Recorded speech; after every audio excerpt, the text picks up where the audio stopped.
बलूचिस्तान में security forces से operation में वधीक 4 दहशतगर्द मार्ची विया आहिनि। सिक्योरिटी सरियन जो चमड़ा है तो ऑपरेशन शाबान में मार्ची वियल दहशतगर्दन जो अंग 83 थी वियो आहे। सिक्योरिटी सरियन मौच 5 जुलाई का हलंदड़ ऑपरेशन में मार्ची वियल दहशतगर्दन जो अंग 121 थी वियो आहे। आखिरी दहशतगर्द के खात्मे ताईं ऑपरेशन जारी रहंदो। अवां खे ख़बर ॾीं पिया बलूचिस्तान में सिक्योरिटी फोर्सेस से ऑपरेशन में वधीक 4 दहशतगर्द मार्ची विया आहिनि।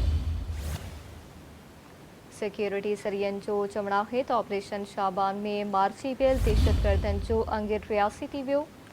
सिक्योरिटी सरियन मौच 5 जुलाई खां हलंदड़ ऑपरेशन में मार्ची वियल दहशतगर्दन जो अंग 121 थी वियो आहे। आखिरी दहशतगर्द जे खात्मे ताईं ऑपरेशन जारी रहंदो।